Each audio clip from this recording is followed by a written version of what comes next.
প্রতিটা মালদারের জন্য হজ করা ফরজ। হালাল পয়সা দিয়ে আপনাকে হজ করতে হবে। হজ যারা করতে যায় তারা কি করে সংক্ষেপে শুনুন। আপনি এখান থেকে দমদম এয়ারপোর্টে ফ্লাইটে উঠবেন, ওখান থেকে আপনি চলে গেলেন মক্কা শরীফে, আপনি প্রবেশ করলেন, কিন্তু মক্কা শরীফে নামলেন, আপনি রওনা দিলেন, যাতে করে আপনি যাবেন সেটা আপনার ইচ্ছা, কিন্তু হুদুদে হারামাইন শরীফে প্রবেশ করার আগে আমার আল্লাহ পাক আইন করে দিয়েছে তোমার পরনের যা কাপড় আছে সব খুলে ফেলতে হবে, দুটো বিনা সেলাই করা থান কাপড় পরতে হবে। ও আমার আল্লাহ পাক দুনিয়ার কোন রাজা মহারাজা যখন ডাকে তখন আমরা সেজে গুজে বড় যাই, যদি নিজের না থাকে লোকের থেকে ধার করো দামি দামি কাপড় পরে যায়। আল্লাহ ৩-৪ লক্ষ টাকা খরচ করে এলাম, তুমি আমাকে ধনী বানিয়েছ, গরিব নয়, কেন আমি এই দামি দামি কাপড়গুলো খুলে ফেলবো? আমার আল্লাহ পাক জানিয়ে দিয়েছে এটা আমার আইন, এটা আমার বিধান। কেন? আল্লাহ পাক যখন আমার কাবাকে ইব্রাহিম তওয়াফ করতেছিল, ইব্রাহিমের গায়ে দুটো চাদর ছিল, সেলাই করা ছিল না, ওই দুটো থান কাপড় পরে ইব্রাহিম তওয়াফ করেছে। ইব্রাহিমের ওই লেবাসটা আমি আল্লাহ আমার বড় পছন্দ হয়েছে, এই জন্য কিয়ামত পর্যন্ত আমার কাবায় যারা আসবি হারামাইন শরীফে প্রবেশ করার আগে তোদেরকে দুটো থান কাপড় পরতে হবে। আল্লাহ নবী জানিয়ে দিলেন বিশ্বের জমিনের মানুষ, আমি নবী আমার রওজা মুবারকে যারা এলো, আমি নবী আমাকে সালাম দিল, আমি নবী সালামের জবাবটা তাদেরকে দিয়ে থাকি।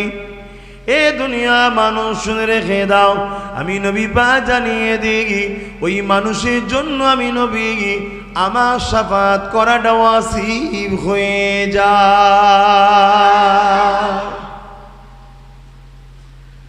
আল্লাহ নবী জানিয়ে দিলেন এ আমার উম্মত উম্মতিরা, আমার মিম্বার শরীফ থেকে নিয়ে গে আমার রওজা মোবারক পর্যন্ত এই জায়গাটা রয়েছে, এই জায়গাটা হলো জান্নাতের একটা টুকরা।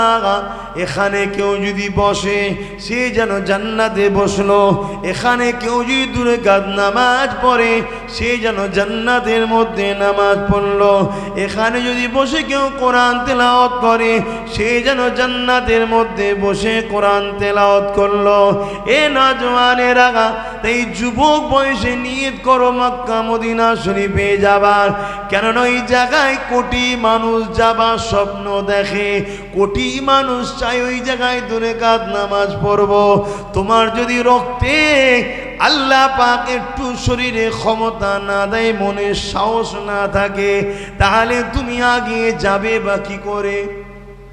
জানি নসিবে থাকলে বাপ মুরব্বী মানুষকে ধরে হয়তো প্রশাসন বসিয়ে দেবে, আসেন বাপ আপনি বসেন, ওটা নসিব। কিন্তু বাস্তবটা কি, এটা মনে সাহস থাকাও দরকার। তাই বিশাল ভিড় দেখলে তো মানুষ ভয় খেয়ে যায়। তবে হ্যাঁ, ওখানে গিয়ে দেখেছি ভয় কেউ খায় না। কি ওখানে যারা গেছে দেখেছি, যখন আরাফাত থেকে ফিরে আসা হয়, মুজদালিফা হয়ে মিনাতে যখন যাওয়া হয় আবার, চোখের সামনে মানুষ চলতে চলতে চলতে চলতে বা যে কোনো প্রবলেমে ইন্তেকাল হয়ে যাচ্ছে, দেখছে লোক, কোনো ব্যাপারই নেই, মরণের কথা মানুষের স্মরণ থাকে না, এত দিবানা হয়ে যায়। যাক, আমি যে বিষয়ে আজকে আলোচনা করছি, কুল্লু নাফসিন যায়কাতুল মউত, প্রতিটা নাফসকে মৃত্যুর স্বাদ অবশ্যই চাখতে হবে। আল্লাহ আপনি আমাদেরকে পাঠালেন, আবার কেন ডেকে নিয়ে যাবেন? আমার আল্লাহ জানিয়ে দিলে আমার বান্দা বান্দিরা, হে আমার দাস দাসীরা, আমি আল্লাহ তোদেরকে একটা মিশনে পাঠিয়েছি। ওই মিশনটা কি? ইল্লা লিয়াবুদুন, শুধুমাত্র আমি আল্লাহ আমার দাসত্ব করার জন্য পাঠিয়েছি। এই মিশনে যারা কামিয়াবি হবে আমি আল্লাহ তোদেরকে আবার শরীর দেবো, যে সেম দেবো, কিন্তু এর থেকে আরো সুন্দর দেবো, 60 হাত লম্বা বানিয়ে দেবো, মুস্ক দিয়ে, আম্বার দিয়ে, খুশবু দিয়ে, বিভিন্ন জিনিস দিয়ে হুর বানিয়ে রেখেছি, তোদের জীবন সাথী বানিয়ে দেবো এবং তোদেরকে আমি আল্লাহ চিরশান্তির জান্নাতটা দিয়ে দেব।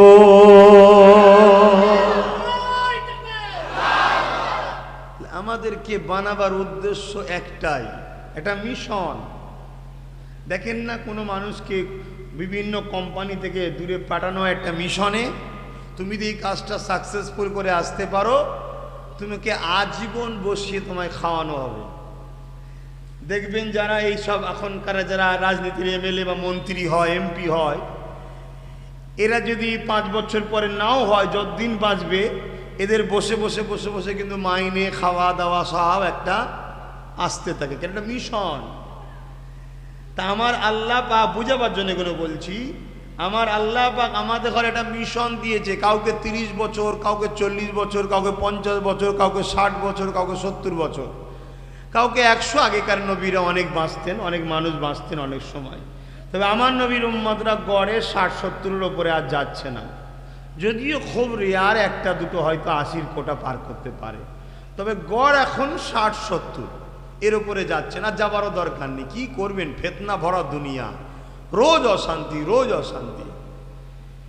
তো এই যে 50, 60, 70 বছর যা কম বেশি একটা জিন্দেগি খুব সামান্য দেখতে দেখতে কেটে যাচ্ছে। একটা মিশন, ওই মিশনটা কি? ইল্লা লিয়াবুদুন, মহান স্রষ্টার দাসত্ব করা, মহান স্রষ্টাকে খুশি করা, মহান স্রষ্টার কাজ করা, মহান স্রষ্টার কথা মানা।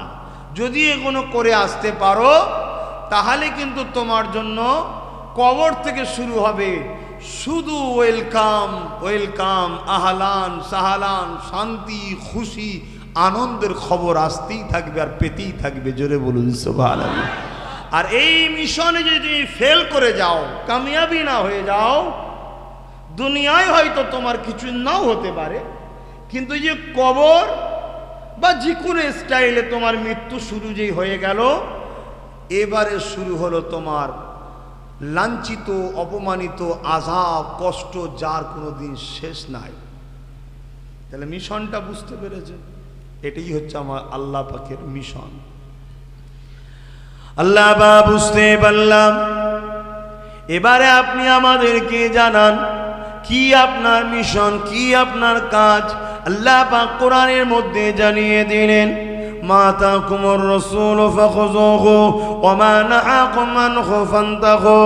এই দুনিয়া মানুষ রেখে দে, আমার হাবিব যা আদেশ করেছে মেনে নে, আমার নবী যা নিষেধ করেছে ছেড়ে দে। আমার হাবিবের প্রত্যেকটা আদেশকে মানতে হবে, আমার হাবিবের প্রত্যেকটা নিষেধকে ছাড়তে হবে। আমার হাবিবের আদেশকে যারা মেনে নেবে, নিষেধকে যারা ছেড়ে দেবে, তারাই হবে মিশনে কামিয়াবি।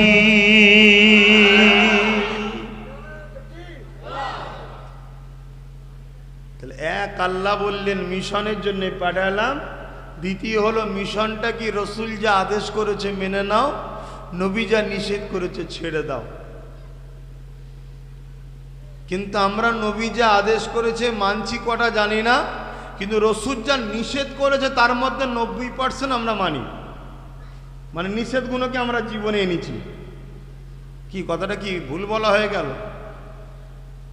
কিন্তু আমরা একবারও ভাবি না যে আমার মৃত্যুটা কখন হবে আমি জানি না, কিন্তু হবে সত্য। রাত্রিরে শোব, সকালে সূর্য উঠবে ঠিকই, কিন্তু আমি না উঠতে পারি।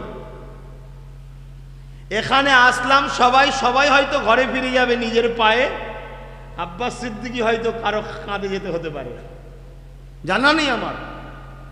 কথা বুঝছেন না? বোঝেন না? এটা আপনাদের জন্য হতে পারে। তাই আমাদেরকে ভাবতে হবে। ভাবা যতক্ষণ না হবে ততক্ষণ বাবা আমাদের বকে কিছু লাভ নেই। কেন যত দিন যাচ্ছে আমি অবাক হয়ে যাচ্ছি।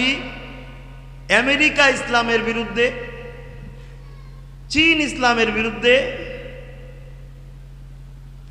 তাম ওয়ার্ল্ডের একটা একটা করে দেশ বাড়তেইছে ইসলামের বিরুদ্ধে। আমার দেশ ছিল না, আজকে আমার দেশেরও একটা বড় অংশ ক্ষমতার জোরে তারাও ইসলামের বিরোধী করছে, কখনো নবীর বিরোধী করছে, কখনো আল্লাহর সাথে শিরক গুস্তাখি করছে। তো যত দিন যাচ্ছে বাপ, ফিতনা বাড়ছে। আর মনে রাখবেন, এগুলোও কিন্তু আমাদের জন্য মিশনের মধ্যেই পড়ছে। পরীক্ষা পরীক্ষা দেখি আমার দাস দাসীগুলো আমার জন্য কি করে। ওরা তো দুনিয়ার এক বিঘা জমির জন্য অনেক কিছু বাহাদুরি দেখায়, দুনিয়ায় ওরা ওদের জন্য অনেক কিছু করে। আর আমি ওদের রব, আমি ওদের প্রভু, আমি ওদের খালেক, আমি ওদের রেজেক দাতা। আজও যে পাটা দিয়ে হেঁটে যাচ্ছে, ওই পাটার ক্ষমতা আমি দিয়েছি। আজও আব্বাস সিদ্দিকীর জবানে যে কথা বলছে, ক্ষমতাটা আমি দিয়েছি, সব আমার দেয়া। এরা আমার জন্য কি করে দেখি। তাই এই দুনিয়ায় যুগে যুগে ইসলামের উপরে একদল মানুষ, তারাও আল্লাহরই সৃষ্টি, আমাদের পরীক্ষার জন্য তারা এইভাবে প্রতিবাদ করে গেছে। আর আমরা যদি আল্লাহর প্রেমের পরিচয় দিতে পারি, রসুলের প্রেমের পরিচয় দিতে পারি, অবশ্যই বেহিসাব জান্নাত পাওয়া যায়। জোরে বলুন সুবহানাল্লাহ। কিন্তু দুঃখের বিষয়, আমরা তো নবীর প্রেমিক, আল্লাহর প্রেমিক বা প্রেমের পরিচয় দিতে তো পেরেছি কি জানি না, কিন্তু এতটুকু পরিচয় দিতে পেরেছি, যারা আল্লাহ রসুলের বিরুদ্ধে, তাদেরকেই কাঁধে করে তোলার স্বপ্ন আমরা সবসময় দেখছি। কথাটা কি ভুল বলা হচ্ছে? কিন্তু মৃত্যু হবে, এটা সত্য। আর অবশ্যই আপনারা জেনে রেখে দেন, এই নির্দিষ্ট সময় পর্যন্ত আল্লাহ পাক কাউকে কৈফিয়ত নাও নিতে পারে, যে তোকে মিশনের কাজ দিয়েছি, কাজ না করে ওইদিকে কি করছিস বলে শাস্তি দেবো, এরকম নাও হতে পারে। কিন্তু মৃত্যুর যে ঘন্টা বেজে যাবে, তারপরে কিন্তু আমাদেরকে অবশ্যই আল্লাহ পরীক্ষা নেবে। আমার অজে আপনাদের অসুবিধা হচ্ছে, আমি কি বোঝাচ্ছি বুঝছেন তো? কেন চলে সবাইকে যেতে হবে। বাবেরা, নওজওয়ানেরা, এ নবী পাকের প্রেমিকেরা, এই যে জিলহজ মাস হয়ে গেল, এই জিলহজ মাসে চলতেছে, লক্ষ লক্ষ টাকা খরচ করে লাখো কোটি মানুষ হজে যাচ্ছে।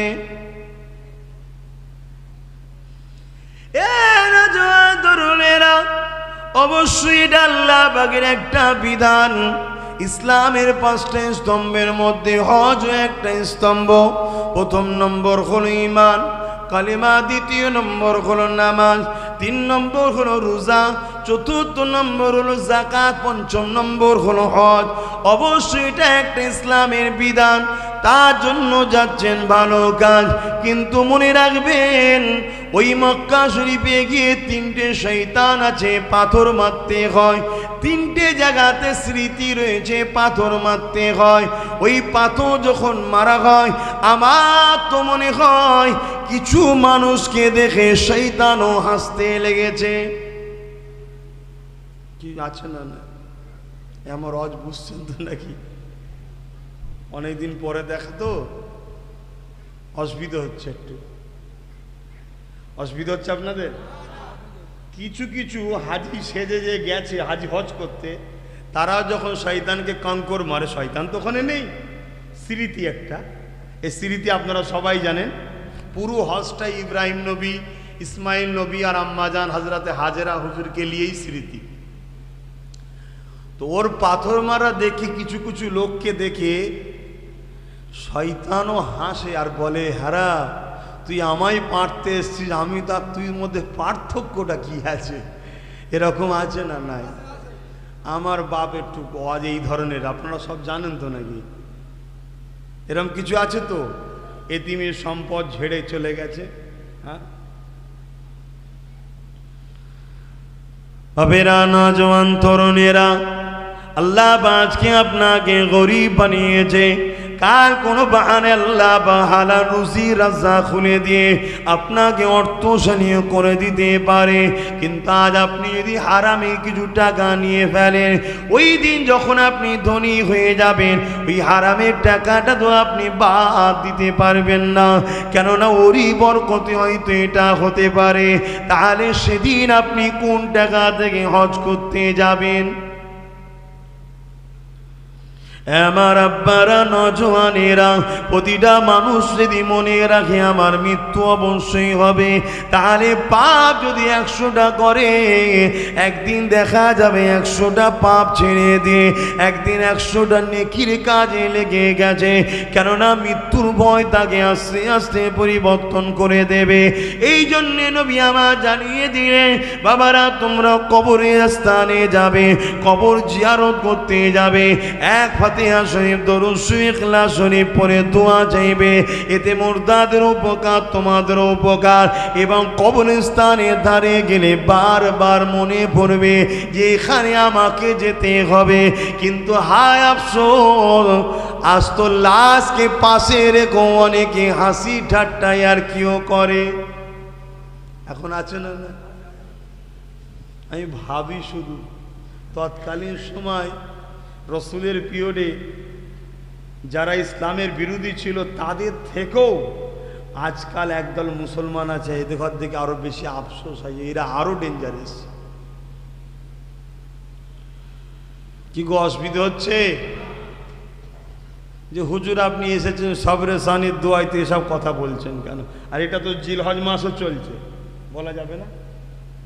যাবে না?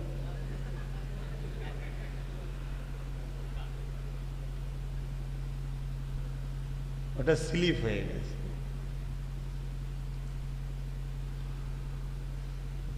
প্রতিটা আমলদারের জন্য হজ করা ফরজ। হালাল পয়সা দিয়ে আপনাকে হজ করতে হবে। হজ যারা করতে যায় তারা কি করে সংক্ষেপে শুনুন। আপনি এখান থেকে দমদম এয়ারপোর্টে ফ্লাইটে উঠবেন, ওখান থেকে আপনি চলে গেলেন মক্কা শরীফে, আপনি প্রবেশ করলেন। কিন্তু মক্কা শরীফে নামলেন, আপনি রওনা দিলেন, যাতে করে আপনি যাবেন সেটা আপনার ইচ্ছা। কিন্তু হুদুদে হারামাইন শরীফে প্রবেশ করার আগে আমার আল্লাহ পাক আইন করে দিয়েছে, তোমার পরনে যা কাপড় আছে সব খুলে ফেলতে হবে। দুটো বিনা সেলাই করা থান কাপড় পরতে হবে। ও আমার আল্লাহ পাক, দুনিয়ার কোন রাজা মহারাজা যখন ডাকে তখন আমরা সেজে গুজে বড় যাই। যদি নিজের না থাকে লোকের থেকে ধার করো, দামি দামি কাপড় পরে যায়। আল্লাহ 3-4 লক্ষ টাকা খরচ করে এলাম, তুমি আমাকে ধনী বানিয়েছ, গরিব নয়। কেন আমি এই দামি দামি কাপড়গুলো খুলে ফেলবো? আমার আল্লাহ পাক জানিয়ে দিয়েছে এটা আমার আইন, এটা আমার বিধান। কেন? আল্লাহ পাক যখন আমার কাবাকে ইব্রাহিম তওয়াফ করতে ছিল, ইব্রাহিমের গায়ে দুটো চাদর ছিল, সেলাই করা ছিল না। ওই দুটো থান কাপড় পরে ইব্রাহিম তওয়াফ করেছে। ইব্রাহিমের ওই লেবাসটা আমি আল্লাহ আমার বড় পছন্দ হয়েছে। এই জন্য কিয়ামত পর্যন্ত আমার কাবায় যারা আসবি, হারামাইন শরীফে প্রবেশ করার আগে তোদেরকে দুটো থান কাপড় পরতে হবে।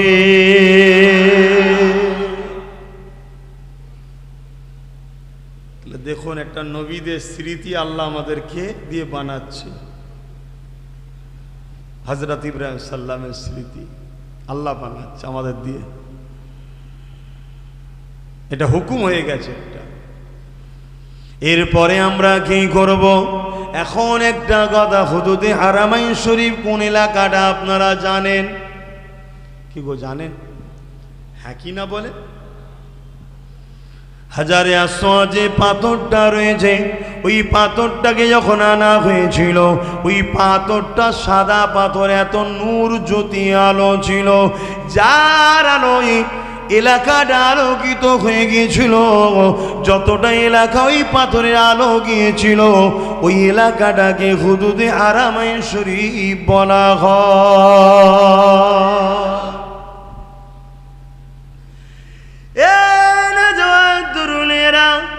এবারে কি করবো? আল্লাহ পাক যাও আমার কাবা দিয়ে ঘরের দিকে আগিয়ে যাও, যখনই প্রথম আমার ঘরের দিকে তোমার নজরটা পড়ে যাবে, ওই সময় তুমি যা দোয়া চাইবে, যে দোয়াটা চাইবে প্রথম নজরেতে আমি আল্লাহ পাক তোমার এই দোয়াটা কবুল করে নেব। এটা কাবা শরীফের সম্মানের খাতিরে আল্লাহ পাক প্রথম নজরে দোয়াটাকে কবুল করে নেয়। আল্লাহ পাক এবারে আমি কি করব, যা তুমি মাথা বেনাবো, নেবে গিয়ে এমন করে এখন গ্রিন লাইটের সিস্টেম হয়ে গেছে, ঠিক হাজারে আসওয়াদের কয়েক কদম আগে তুমি দাঁড়িয়ে যাও, হাজারে আসওয়াদটা তোমার বাদিকে পড়বে, এইভাবে তুমি দাঁড়িয়ে যাও। দাঁড়িয়ে যাবার পরে তুমি হজের নিয়তটা করে নাও, নিয়তটা করার পরে হাজারে আসওয়াদে চুমা দাও। যদি ঠোঁট দিয়ে চুমা দিবার সৌভাগ্য হয় ঠোঁট লাগাও, যদি না হয় হাত দিবার সুযোগ হয় হাত দাও, তাও যদি না পারো দূর থেকে ইশারা করে চুমা দিয়ে দাও। কিন্তু ঠেলা ঠেলি করো না, কেন ঠেলা ঠেলি করলে মানুষ কষ্ট পাবে, হক নাসের গুনাহ হয়ে যাবে। আমাদের ঠেলা ঠেলি তো দেখলে অবাক হয়ে যাবেন, কত বিশাল ঠেলা ঠেলি হয়, কোনো হুঁশ থাকে না। কিন্তু খবরদার, এটা নিষেধ আছে, কিন্তু কে মানে আর বলেন না। এ কথা বলবো না, সবরেসানির বিষয় একটু বলবো, একটু দোয়া লাস্টে করে দেবো খনি সবরেসানি দিয়ে। এই বিষয়টা একটু আলোচনা করি। যদি ছেলেগুলো শখ যায় দেখার, আর শুধু শখ করলে হয় না, আল্লাহ যদি চায়, তবে হ্যাঁ বান্দা যেটা চায় আল্লাহ কবুল করে নেয়। জোরে বলুন সুবহানাল্লাহ। তরুণেরা, ওখানে আপনি যখন এমন করে গে চুমা দিয়ে হাজারে আসওয়াদে আগিয়ে আগিয়ে যাবেন, এখানে আর একটা কথা বলি, হযরতে ফারুকে আযম একদিন হাজারে আসওয়াদে চুমা দিতে এলেন। ওই চুমা দিবার সময় হাজারে আসওয়াদের সামনে দাঁড়িয়ে বলেছিল, এ পাথর, আমি তোমাকে চুমা দিতাম না যদি রসুলের পাকে ঠোঁট না লাগতো, কেননা আমি রসুলের ঠোঁট যাতে লেগেছে তাতে আমিও ঠোঁট লাগাতে চাই, কেন আমি জানি তুমি একটা পাথর, তুমি কখনো কোনো মানুষের উপকারও করতে পারবে না, কখনো কারো নুকসানও করতে পারবে না। কিন্তু হযরতে আলী পাশে দাঁড়িয়েছিলেন, হুজুর আমার বলে উঠলেন, ভাই ওমর না, এটা দুনিয়ার অন্য পাথরের মতো নয়, আল্লাহ পাক তিনি জান দিয়েছে এই পাথরের মধ্যে। এই যা পাথরটা বেজানের নয়, জান দিয়া পাথর। এই পাথরের বৈশিষ্ট্য হলো ইমানদার নরনারী যখন চুমা দেয় গুনাহকে টেনে নেয়। সবার গুনাহ টানে না, ইমানদারের গুনাহ টানে। সবার গুনাহ টানে না, মুমিন মুমিনার গুনাহ টানে। মুসলমানের গুনাহ টানে না, মুমিন মুমিনার গুনাহ টানে। মুসলমান আলাদা, মুমিন মুসলমান আলাদা। প্রতিটা বাচ্চা যখন জন্ম হয় মুসলমান হয়ে জন্ম হয়। মুসলমান মানে গর্দানকে ঝুঁকিয়ে দেওয়া, মুসলমান মানে আল্লাহ পাকের দাসত্বকে মেনে নেওয়া। এ যুবকেরা, তরুণেরা, এটা আপনি সর্ব, এটা আরবি শব্দ, অর্থাৎ নিজেকে আল্লাহ পাকের কাছে বিলিয়ে দেওয়া। কিন্তু এই অড অনুযায়ী কটা মানুষ চলে? এই মুসলমান আলাদা যিনি, মুমিন আলাদা যিনি। মুসলমান আমরা তো সবাইকে দেখতে পাই, কিন্তু মুমিন কাকে বলে আল্লাহ পাক কোরআনের মধ্যে জানিয়ে দিচ্ছে। মুমিন তো সেই ব্যক্তি যে কিনা নিজের জানের থেকেও রসুলকে বেশি ভালোবাসে।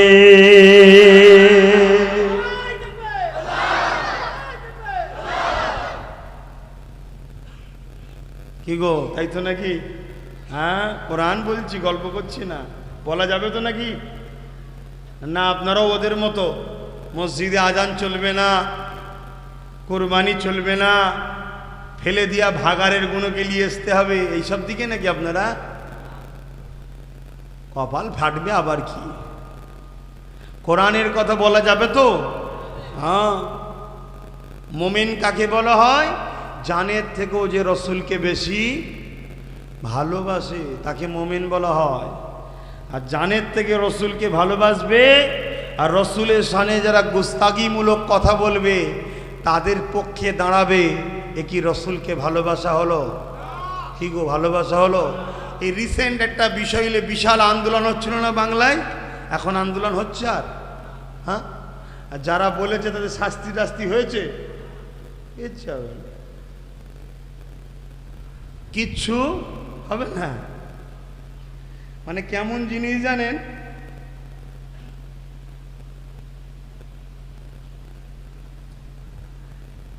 একটা ঘর ধরুন আছে, বোঝাবার জন্য বলছি, একটা ঘর আছে, এখন ওই ঘরটাকে কিছু মানুষ ভাঙতে চাইছে,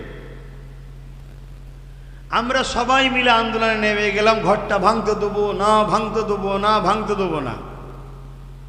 আবার পরবর্তী সময় যারাই ভাঙছে তাদেরকেই আবার আমরা সাপোর্ট করে ক্ষমতায় বসিয়ে দিলাম যাতে ভাঙার পাওয়ারটা পায়।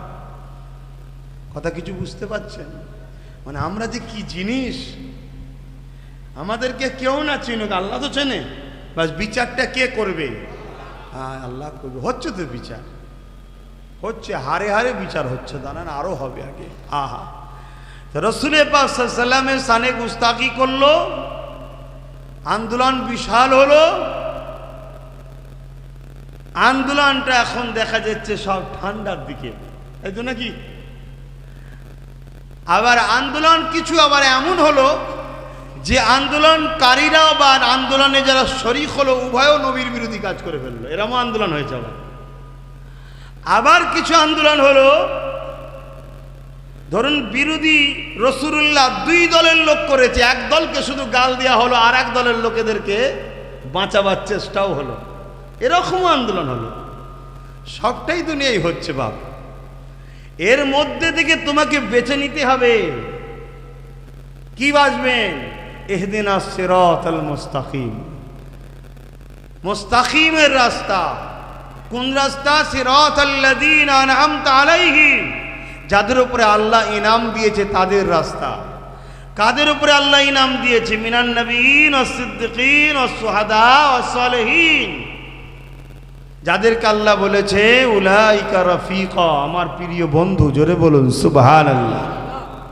বেছে নিতে হবে। মনে হচ্ছে আপনাদের অসুবিধা হচ্ছে, দোয়া করে দিই।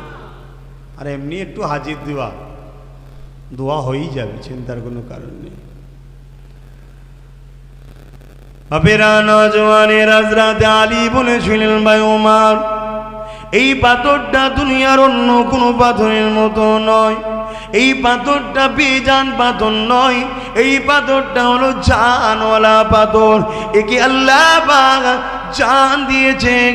নবী পাকের জবান থেকে আমি আলী শুনেছি, যখন কোন নবীর আসে ওই পাথরের ঠোঁটটা লাগায়, তার জিন্দেগিতে কোনো গুনাহ থাকলে হক্কুন নাফস ছাড়া আল্লাহ ভাই গুনাহগুলোকে ওই পাথর সেগুলোকে টেনে নেয়, ওই বান্দা বান্দিটাকে বেগুনাহ বানিয়ে দেয়। তাই নবী আমার জানিয়ে দিয়েছে, আমার প্রেমিক হাজি যারা আসবে, কি নর কি নারী, তারা যখন ঘরে ফিরে যাবে 40 দিন পর্যন্ত ওই হাজির হাতের দোয়া কবুল হয়ে যায়। হযরতে আলী রাদিয়াল্লাহু তাআলা আন বলছেন, অবশ্যই পাথরটা জানওয়ালা পাথর। একে আল্লাহ পাক একটা বৈশিষ্ট্য দিয়েছে, ক্ষমতা দিয়েছে, যখন আশেকে রসুলরা মুমিন মুমিনারা চুমা দেয় তখন তাদের গুনাহগুলো মাফ টেনে নেয়, আল্লাহ পাক বেগুনা করে দেয় হাজিদেরকে, এবং 40 দিন পর্যন্ত হাজিদের হাতের দোয়া আল্লাহ কবুল করেন। জোরে বলুন সুবহানাল্লাহ। এবং মায়ের পেট থেকে সন্তান হলে যেভাবে কোনো গুনাহ থাকে না, ওই রকম বেগুনা হয়ে তারা ঘরে আসে। জোরে বলুন সুবহানাল্লাহ। কিন্তু ইনারা কারা? শুধু হাজি বললে হবে না, এনারা কারা? যারা মুমিন বা মুমিনা। কথা বুঝে আসছে? রাসূলের আশিক যারা, আর নবীর আশিকরা সব কিছু ত্যাগ করতে পারে, রাসূল পাক সাল্লাল্লাহু আলাইহি সাল্লামের গুস্তাখি যারা করে তাদের সঙ্গে কখনো বন্ধুত্ব করতে পারে না। ঠিক না বেটি? অপেরা নওজোয়ান তরুণেরা, আল্লাহ বা কত দয়ালু দেখুন, বান্দা বান্দিদের জন্য কত রকম সুযোগ করে দিয়েছে। বান্দা বান্দি চলতে গিয়ে অনেক ভুল করে ফেলবি, ওরে আমার বান্দা বান্দিরেতে আমি আল্লাহ তোদেরকে বিভিন্ন সুযোগ সুবিধা করে রেখে দিলাম, বিভিন্ন বাহানে আমি আল্লাহ তোদেরকে মাফ করে দেব। যেমন এই ছিল আজ মাসের 9 তারিখ আরাফাতের ময়দান রয়েছে, ওই দিনে আল্লাহ বা তিনি ঘোষণা দিয়ে দেয়, বান্দা বান্দিরে যত গুনাহ করিস কিনা আজকে দিনে আমি আল্লাহ পাক তোদের গুনাহকে মাফ করে দেব। হাদিস পাকের মধ্যে রয়েছে আরাফাতের দিনে এত দোয়া আল্লাহ কবুল করে, দুনিয়ার জমিনে দ্বিতীয় কোনো দিন ওইভাবে আল্লাহ দোয়া কবুল করে না। এ যুবকেরা, তরুণেরা, বাপেরা, এই যা কিছু আল্লাহ পাক আমাদেরকে দিয়েছে, আমাদেরকে বড় ভালোবেসে দিয়েছে, মিশনে আমাদেরকে পাঠিয়েছে আল্লাহ পাকের দাসত্ব করার জন্যে। এই দাসত্ব ছেড়ে দিয়ে আমরা আবার বেলাইনে চলে গেছি, অন্যায় হয়ে গেছে, ভুল হয়ে গেছে। আল্লাহ পাক জানিয়ে দিল, নিরাশ হয়ে যাস না, আয় ফিরে আয় আমার কাছে, আমার কাবায় আয়, আমার নবী হাবিবের দরবারে আয়, আমার আরাফাত মুজদালিফায় আয়। এমন করে তোরা কোরআন তিলাওয়াতের মধ্যে আয়, নামাজের মধ্যে আয়, আবার আমার দাসত্বই ফিরে আয়। আমি আল্লাহ বিভিন্ন দিন বিভিন্ন মাধ্যমে আমি আল্লাহ তোদের জীবনের গুনাহকে মাফ করে দিয়ে প্রকৃত মিশন কামিয়াবি হয়েছিস বলে আমি আল্লাহ তোদেরকে উঠিয়ে নেব। তিনি তো কারো মুখাপেক্ষী নয়। আব্বাস সিদ্দিকের জীবনে অনেক গুনাহ আছে, তিনি কারো মুখাপেক্ষী নয়। তিনি যদি আমার গুনাহগুলোকে মাফ না করে আমার কিছু করার আছে? তাপিও তিনি বলেছেন, না রে বান্দা, তুই নিরাশ হোস নাই, মাফ করে দেব। দুনিয়ার রাজা মহারাজারা আসামি খোঁজে শাস্তি দেবে বলে, আর আমি প্রতিদিন তাহাজ্জুদের রক্তে তোদেরকে ডাকি যে আয় আমার কাছে মাথাটা একবার নত করে দে, আমি তোদেরকে মাফ করে দেবো। জোরে বলুন সুবহানাল্লাহ। এই যে পৃথিবীতে পানি হচ্ছে, যে পানি, আমার আল্লাহ পাক ফেরেশতাকে একদিন বলছেন, এ ফেরেশতা, দুনিয়ার মানুষগুলো এমন এমন খারাপ কাজ করছে, আমি আল্লাহ সব দেখছি, জানছি। আমি চাইলে আসমানকে যেমন লোহার ছিট হয়, অথবা ওই রকম প্লেট বানিয়ে দিতে পারি, জীবনে কোনোদিন এক ফোঁটা পানিও আর হবে না। কিন্তু আবার যখন দেখি এদের মধ্যে থেকে একদল ছেলে মেয়ে, যুবক যুবতী গভীর রাত্রিরে উঠে যখন মাথাটা নত করে, আমি তাদের দেখে আমি খুশি হয়ে যে আবার জমিনে পানি দিই, আবার খাদ্য দিই, আবার আহার হয়, আবার আমার বান্দারা খেতে পাই। জোরে বলুন সুবহানাল্লাহ। এই যুবকরা, আমার বোনেরা, এই বয়সটা আল্লাহর জন্য দাও। তোমাকে দিয়েছে, যখন ছোট ছিলাম মা বাপ কোলে না নিলে চলতে পারতাম না, আর একটু বড় হচ্ছে, আস্তে আস্তে শরীরের মধ্যে একটা ক্ষমতা বাড়ছে। এই যে যৌবনের বয়স কে দিয়েছে তোমায়? আল্লাহ দিয়েছে। এই পাওয়ার তো আল্লাহ দিয়েছে, তাকত তো আল্লাহ দিয়েছে। সেটাকে নিয়ে আল্লাহর বিরুদ্ধে লেগো না। তুমি ডাইরেক্ট না লাগলেও যারা লাগছে তাদের পাশে দাঁড়ানো মানে তুমিও লাগলে। ধরুন একটা বাজারে একটা লোক যাচ্ছে, তার পিছনে 50 জন আছে। একজন সামনে থেকে কেউ সাইকেলে করে আসতে গিয়ে সামান্য হয়তো ঠেকিয়ে দিয়েছে, যার পিছনে 50 জন আছে তার মেজাজটা আলাদা থাকবে, ঠিক না বেটি? যদি ওর পিছনে 50 জন না থাকতো, যদি ঠেকিয়ে জোরেও দিত, বলতো ভাই একটু দেখে যেতে পারলি না। আর যদি 50 জন থাকে, কান মতোই চড় মারবো, দেখবি, দেখতে পাসনি, মিজাজ আলাদা। তাহলে আজ যদি কেউ আল্লাহর বিরুদ্ধে, নবীর বিরোধী করে, ওটা তোমার আমার তার পাশে থাকার জন্যে তার মিজাজ গরম হচ্ছে তাই বলছে। কিন্তু আসামি যেমন ও বলে হচ্ছে, তুমি তার সাথ দিয়েও হচ্ছ। কথা মাথায় ঢুকছে না? ঢোকে নে কেন? খুব শিগগিরই নকল খোদাও বাহির হচ্ছে, জানেন না? এক চোখ কানা দাজ্জাল। কথা বুঝে আসছে? তোমরা হয়তো ভাববে না আমরা অন্য কিছু বলি, ওসব পাগলদের কথা বাদ দেন না, সব পাগল ওগুলো, ওসব পাগলদের আমি কথা বলতেছি নি। কথা বুঝে আসছে না? নাই, আমি বলছি যে কানা দাজ্জাল আসবে, খোদা দাবি করবে, জানেন না? মরা মানুষকে কবর থেকে জিন্দা করে দেবে, বাপের কবরের ধারে যে তুলে দেবে, বলে এই দেখ। আবার ওই বাপ বলবে, এটা আল্লাহ মেনেলে। আল্লাহ রসুল বলছে খবরদার মেনো না। কেন? তোমার আল্লাহ পাক তিনি এক চোখে কানা নয়, নওজুবিল্লাহ। কথা বুঝে আসছে? এটা হলো দাজ্জাল, আসছে ফিতনা। তাহলে আজ আমরা সামান্য কিছু কারিজমা দেখে বা জাদু দেখে আমরা পাগলা হয়ে যাচ্ছি, এইগুলো দেখলে তখন কি করবেন? আরে মুসলমান ঘরের ছেলে মেয়েরা, তরুণেরা,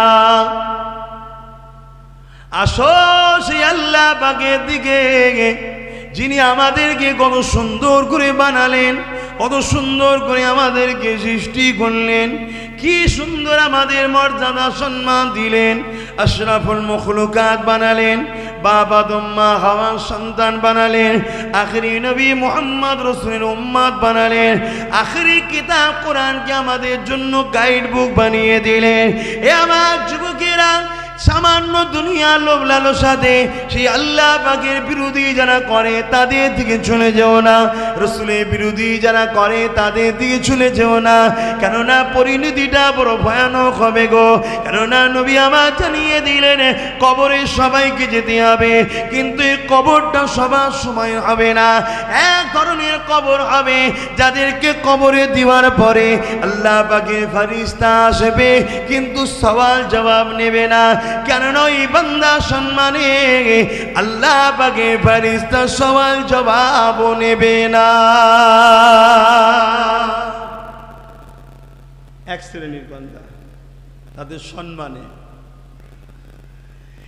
এ নওজওয়ানেরা, আর এক শ্রেণীর বান্দা বান্দি হবে যাদের কবরে ফেরেশতা আসবে, মাথা দিক দিয়ে ঢুকতে যাবে, কিন্তু দেখতে পাবে মাথার করে একটা যুবক দাঁড়িয়ে গেছে। ওই ফেরেশতাকে বলতে লাগবে, এ আল্লাহ পাকের ফেরেশতা রে, এই বান্দা বান্দির কবরেতে মাথা দিক দিয়ে তোমাকে ঢুকতে দেব না, কেননা দুনিয়া জমিনে আমাকে বড় মহাব্বত করেছে, ভালোবেসেছে, পিয়ার করেছে, একে জান্নাত পৌঁছানো পর্যন্ত এর মাথার গোড়ায় এবং এর সাথে সাথে পাহারাদার হয়ে দাঁড়িয়ে থাকবো। বান্দা বান্দি অবাক হয়ে যাবে, কোনোদিন তো তাকে দেখি না দুনিয়ায়, কে তুমি, তোমাকে এত সুন্দর দেখতে। এদিকে আবার ফেরেশতা ডান দিক দিয়ে ঢুকতে লেগেছে সওয়াল করার জন্যে। ওই সময় বান্দা বান্দি দেখতে লাগবে ডান দিকে আবার সুন্দর একটা যুবক দাঁড়িয়ে গেছে।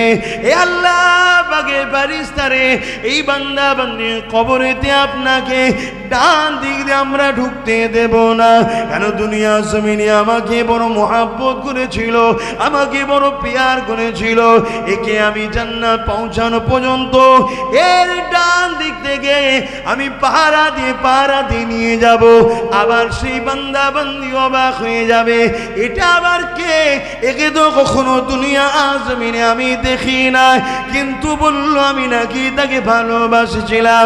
ওই সময় আবার বাদিতে ফেরেশতা ঢুকবে, এই একই যুবক আর একটা যুবক দাঁড়িয়ে যাবে, ওইদিকে একই কথা হবে।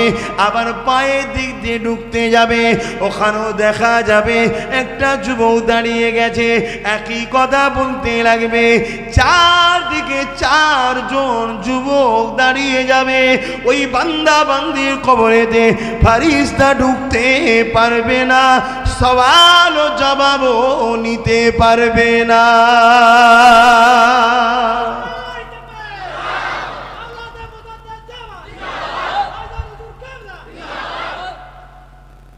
কারা গো? চারজন। এই চারজনকে ছেড়ে দিলাম। এই যে চারজন আমার কবরের সাথী হবে তাদেরকে ছেড়ে দিলাম। আমার মা বোনেরা আপনারাও শুনুন, বাপ ভাইয়েরা শুনুন, যতদিন দুনিয়ায় বেঁচে আছেন জানবেন ছেলে আপনার, মেয়ে আপনার, স্ত্রী আপনার, স্বামী আপনার, ময়দানে মাশারে আপনার বলে কিছু নেই, সব পালাবে, সব বলবে আমার কি হবে, আমার কি হবে, আমার কি হবে। শুনছেন তো? তাই আমি আব্বাস সিদ্দিকী আগেও একটা রাস্তা দেখিয়েছি, নবীকে ভালোবাসুন, আজও বলছি নবীকে ভালোবাসুন। আর ভালোবাসা নবীর দুশ্মনের হাতকে শক্ত করার নাম ভালোবাসা নয়। কথা বুঝছেন না, বোঝেন না? ছোট্ট পরিমাণ যদি আমার রসুলের সামনে কেউ গুস্তাগি কথা বলে, সে আমাদের জানের দুশ্মনের থেকেও বড় দুশ্মন হয়ে গেল। ঠিক না বেটি? জোরে বলুন, ঠিক না বেটি? দুশ্মনের হাতকে শক্ত করছি আর আমরা বলছি রসুলকে ভালোবাসি, শাফাত নেব। কোনো একটা জায়গায় হয় বোকা হয়ে আছেন, আর না হয় চিটিংবাজি করা হচ্ছে। নিজেকে হয়তো চালাক মনে করছেন, জানি আল্লাহ কি দেখতে পাচ্ছে নাকি। ঠিক কিয়ামতের দিন বলে দেবো, খনি বিশাল ভালোবাসতাম, সব সময় বলতাম জানতে দেবো জানতে দেবো, আপনি জানেন না। আজকে আবার জিজ্ঞেস করছেন ভালোবাসি কি না বাসি, এরকম কিছু চালাকি ধান্দা খুলেছেন নাকি? যদি কেউ ভেতরে ভেতরে থেকে থাকেন, জানবেন আপনার ঘাড়ের শিরার থেকেও কাছে আপনার আল্লাহ আপনার সাথে আছে। জোরে বলুন সুবহানাল্লাহ। আর ফেরেশতা রয়েছে দুই কাঁধের, প্রতিটা জিনিস আপডেট হচ্ছে, প্রতিটা জিনিস।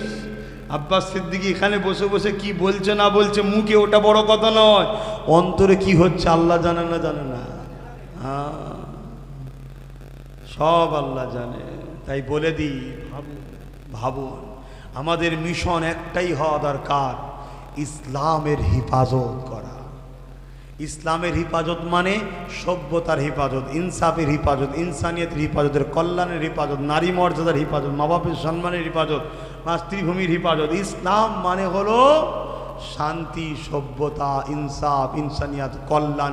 এক কথায় ইন্না দীনা ইনদাল্লাহিল ইসলাম। প্রত্যেকটা লোকের কর্মজীবন একটাই থাকবে, ইসলামের খাদেম। জোরে বলুন সুবহানাল্লাহ।